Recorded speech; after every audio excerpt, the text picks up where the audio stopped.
जम्मू कश्मीर में ओमर अब्दुल्ला सरकार बनने के बाद से ही यहाँ पर अधिकार जो पावर्स का अपनी ताकतों के अधिकार क्षेत्र को लेकर एक संघर्ष की शुरुआत होगी। और ये संघर्ष की शुरुआत ओमर अब्दुल्ला सरकार और एलजी के बीच में हुई, क्योंकि ये यूनियन टेरिटरी में सबसे पहली सरकार बनी जो कि लोगों द्वारा चुनी हुई सरकार थी। लेकिन इसमें अधिकार जो चुनी हुई सरकार को काफी कम दिए गए थे। लेकिन हालांकि इसके बाद ये कहा गया कि कोऑर्डिनेटेड मैनर के साथ इसमें काम किया जाएगा ताकि आम लोगों के लिए इसमें फायदा हो और जो लोगों द्वारा चुनी हुई सरकार है वो लोगों की बात सुने। लेकिन लगातार ये रिफ्ट बढ़ती गई, सिचुएशन जो है वो थोड़ी सी क्रिटिकल होती गई। लेकिन उसका अब काफी जीता जाता उदाहरण जो है अभी देखने को मिला कि लेफ्टिनेंट गवर्नर मनोज सिन्हा ने 45 ट्रांसफर्स की और जम्मू कश्मीर एडमिनिस्ट्रेटिव सर्विस की ये ट्रांसफर थी, जिसके बाद ये मामला जो है खुलकर सामने आ गया। और ओमर अब्दुल्ला सरकार ने इसे कहा कि ये उनके अधिकार क्षेत्र यानी उनकी पावर्स के साथ एक तरह से खिलवाड़ है और इन्फ्रिंजमेंट है, यानी कि उनके पास जो ताकतें हैं कहीं ना कहीं उनकी ताकतों को कम किया जा रहा है। आनन फानन में जब ये सारी घटना हुई तो एक क्रूशियल मीटिंग जो है ओमर अब्दुल्ला सरकार ने रखी और ओमर अब्दुल्ला जो कि चीफ मिनिस्टर हैं उन्होंने इसको चेयर किया, जिसमें उन्होंने अलायंस पार्टनर के साथ ये मीटिंग की। और इस मीटिंग में कई मुद्दों पर विचार हुआ और खास करके इंपॉर्टेंट जो इश्यू था वो इसी को लेकर था कि जो चुनी हुई सरकार है, जो उसे मैंडेट लोगों ने दिया है उसे काम करने दिया जाए, उसकी जो ताकतें हैं उन्हें एग्जीक्यूट करने दिया जाए। हालांकि इस पूरी मीटिंग को जब ये मीटिंग खत्म हुई उसके बाद जब मीडिया के साथ बातचीत हुई तो उसमें मौजूद जो ओमर अब्दुल्ला सरकार के कुछ ऐसे जो एमएलएज हैं उन्होंने इस पर जब बातचीत की रिपोर्टर के साथ तो उसमें बताया कि दो मुख्य रेजोल्यूशन को लेकर इस पूरी मीटिंग में बात रही। एक वक्फ बिल को लेकर जिसे कि पूरी तरह से कंडेम किया गया, उन्होंने इसकी कड़ी मजम्मत की। उन्होंने कहा कि वक्फ बिल एक तरह से अनकॉन्स्टिट्यूशनल है और मुस्लिम्स के जो राइट्स हैं उनके साथ ये खिलवाड़ है। और वहीं पर दूसरा मामला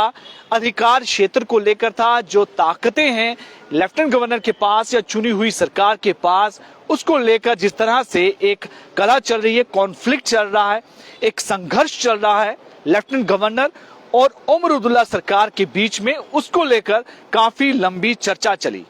और चर्चा का मुद्दा तभी ज्यादा शुरू हुआ कि ये जो 45 ट्रांसफर्स की बात जब आई कि जम्मू कश्मीर एडमिनिस्ट्रेटिव सर्विस की जो 45 transfer lieutenant governor Manoj Sinha ने की, उसके बाद ये पूरी जो दरार है खुलकर सामने आई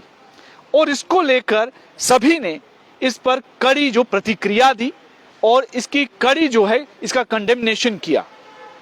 साफ तौर पर कहा कि देखिए, सेंटर के साथ और लेफ्टिनेंट गवर्नर के साथ हम मिलकर चलना चाहते हैं इन अ कोऑर्डिनेटेड मैनर,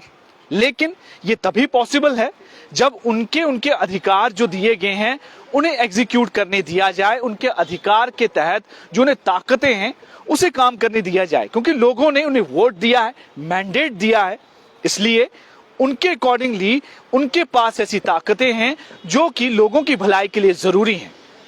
लेकिन इसमें जिस तरह से ये ऑर्डर आया, इस पर एक कड़ी प्रतिक्रिया थी कि ये साफ तौर पर एक ऐसा तरीका है जिससे कि हमें काम करने नहीं दिया जा रहा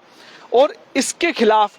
ये इस समय आप यूं मान लीजिए कि अभी की मौजूदा सरकार यानी ओमर अब्दुल्ला सरकार पूरी तरह से अब सामने आ चुकी है।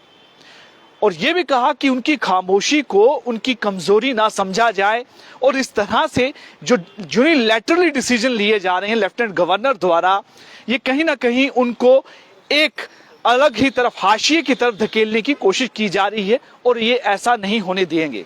और आखिरी बार ये अपील की है कि जो लोगों ने उनको मैंडेट दिया है उसकी इज्जत की जाए और उसके अकॉर्डिंगली जो चुनी हुई सरकार है उसे काम करने दिया जाए। ये बात फिलहाल इस मीटिंग के बाद आम रिपोर्टर्स के साथ जो है इनके मेंबर्स ने कही कि ये कुल मिलाकर जो दो रेजोल्यूशन पर बात हुई तो साफ हो गया कि अब ओमर अब्दुल्ला सरकार और लेफ्टिनेंट गवर्नर के बीच में जो कॉन्फ्लिक्ट है, जो तकरार है, जो तनाव है वो बढ़ता जा रहा है। और इस बढ़ने की, इस तकरार और तनाव को बढ़ने का जो कारण है वो है जो पावर्स का बंटवारा और पावर्स अधिकार क्षेत्र, यानी कि आपके पास जो ताकतें हैं उसका अधिकार क्षेत्र किसका कितना है।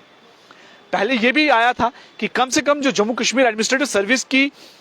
के अंतर्गत आने वाली जो ट्रांसफर्स और पोस्टिंग्स हैं उसका अधिकार चुनी हुई सरकार को होगा। लेकिन लेफ्टिनेंट गवर्नर ने जिस तरह से 45 ट्रांसफर्स की, उसके बाद ये रिफ्ट जो है खुलकर आ गई और अब की जो सरकार है उमर अब्दुल्ला सरकार ने इसे साफ तौर पर नकारा। उन्होंने कहा कि ऐसा नहीं होना चाहिए, जो लोगों ने उन्हें मैंडेट दिया है उसकी इज्जत की जानी चाहिए। तो साफ तौर पर इस समय ये क्लियर हो गया कि अब उमर अब्दुल्ला सरकार और लेफ्टिनेंट गवर्नर अब एडमिनिस्ट्रेशन जो है वो आमने सामने है और आने वाले समय में देखना होगा कि किस तरह से ये दोनों कोऑर्डिनेट तरीके से चल पाते हैं या ये तकरार और बढ़ती जाती है।